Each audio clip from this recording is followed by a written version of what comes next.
Hey guys, welcome to another review. This is Josh Green, proud to announce the new title of what I'm going to call Jkun's Review Board, where nothing escapes judgment. So just a couple days ago, uh, I went to go see X-Men First Class.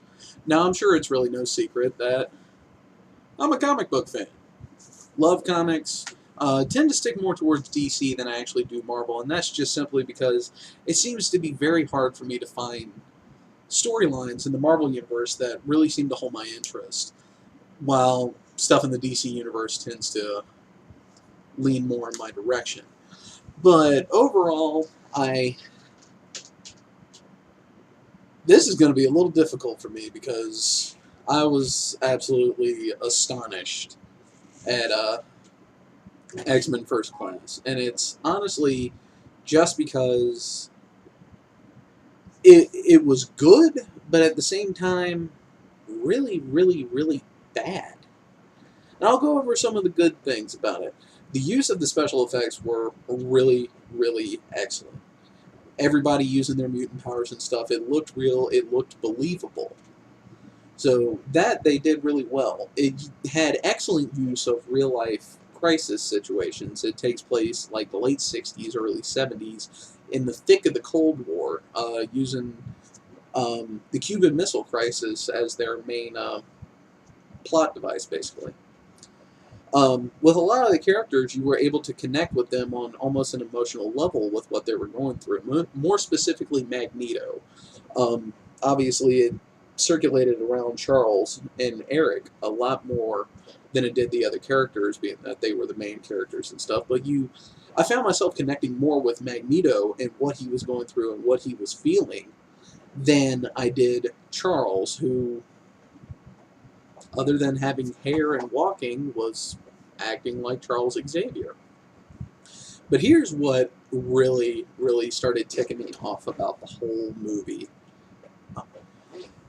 The complete and utter lack of continuity. Now, I knew walking into this movie that it's a movie. Hollywood, the majority of them, don't really read the books. It's very seldom that you'll have somebody working on a comic book movie that actually reads the comic books. So I knew there was going to be no continuity between the books and the movies. So I went in just hoping for continuity with this film and the three X-Men films that came before it. Now, if they're I didn't read too much about this movie. I knew it was coming, but I didn't really read up too much on it. If this film was going to be their shot at possibly rebooting the series, like Robert Rodriguez did Predators, and that was supposed to be a reboot of the Predator franchise, or what's another one? In any remake that you've seen that like may have been released even so little as a few years ago, re-releasing it again and telling it in a different way in hopes to reboot the franchise to bring in more viewers and fans, that's fine. And on that aspect, the movie actually works really well. But if it's supposed to be in continuity with the other three films, they fucking blew it. They shot themselves in the foot before ever getting off this fucking starting line. It was a goddamn travesty. Number one, X-Men already has one strike working against them, that there are so many people in the X-Men universe that it is damn near impossible to have any decent character development for any of the characters unless you are focusing on very specific people. Like the first X-Men film focused almost solely on Wolverine.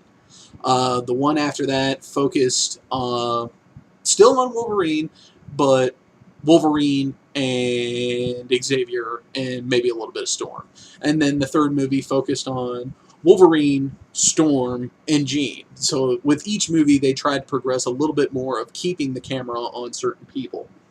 This time around, it's on Charles, it's on Eric, and everybody else is just kind of scenery. Now, the movie is called First Class, and the only person that was part of the original First Class was Beast. Now, I know I'm going to let my nerd hang out a little bit on this, but the original X-Men class was Cyclops, Jean, or Marvel Girl, Beast, Angel, and Iceman. This time around, it's Charles, Eric, Mystique, Beast, Cyclops' brother Havoc, Banshee, and some dude named Darwin that was in the movie for less than 10 minutes. And when you have that many people in a movie, there's no way in hell that you're going to shed light on all of them enough to actually make me care about the characters. Another problem with it was just, it was very, very dark. It was a lot darker than a lot of the other comic book movies I've seen. Now, I'm all for a dark movie, but in all the other X-Men films, there was always that little splash of comedy that kept you in high spirits over what would usually be a very dark and dreary storyline. That was very few and far between in this movie. And actually, I'm going to take a line from one of my friends that another problem of this movie was that even in a world full of mutants, the black guy still dies first. I saw that and I couldn't help but laugh because in this movie it is absolutely true. Darwin is played by a black guy whose mutant ability is the ability to adapt his body to virtually anything he could come across in order for him to live. And he runs against the main bad guy. The main bad guy is Sebastian Shaw of the Hellfire Club, played by Kevin Bacon. Which, that shocked the hell out of me. I must have been like every 10 minutes like, Kevin Bacon? What's he doing? Kevin Bacon? But I can't really fault him. His performance as a bad guy was actually pretty good. I can't really take anything away from him. As far as playing a villain, he actually really did a good job. So that's pretty much all I'll touch on that. But he does something to Darwin that I don't want to give away too many spoilers. But he winds up killing Darwin with something that apparently his body just cannot adapt to. You see him try, but in the end he winds up getting killed. I felt that the movie was too far back in a historical timeline to make any of the other movies relevant. Again, this is going to be a possible spoiler, so I will apologize in advance. Near the end of the movie, we apparently see how Charles becomes paralyzed. With that happening in the mid-60s, early 70s, yet in the third movie, X-Men The Last Stand, we see Charles and Eric still working together. Obviously, in their golden years, Charles is still walking just fine. But in this, he apparently becomes paralyzed and can't use his legs for the rest of his life, just in his mid-20s. So I felt like it went too far back into the storyline in order for it to hold any relevance to the other films. But like I said before, if this was their attempt to make a reboot of the series, then it works just fine. If not, then, my God, it was just a train wreck of continuity problems. Which, that may be nitpicking, but if it holds no relevance to the other films, in my opinion, I don't really feel like they're doing a very good job. So, I guess my final verdict on this, or my judgment, for that matter, would be, if you really dig X-Men all that much, and don't care that little things might irritate you, go ahead, spend the $15 and go see the movie in the theater. If not, just wait for the DVD to come out, or go rent it when it hits Netflix. Other than that, I really felt I wasn't justified in paying what I paid to go see that movie.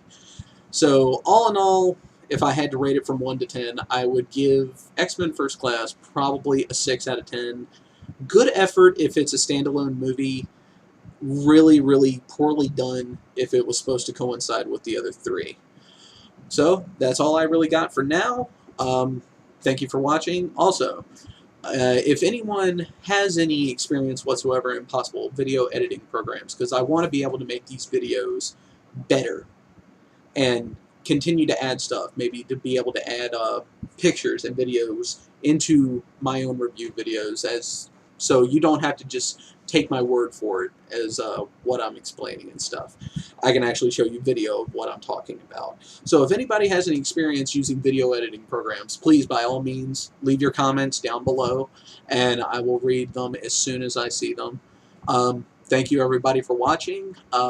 Probably after Tuesday, we will have another review up very, very soon for Green Lantern: Rise of the Manhunters. Will this game suffer the same fate as every other movie turned to video game? I'll be the judge of that. See you next time.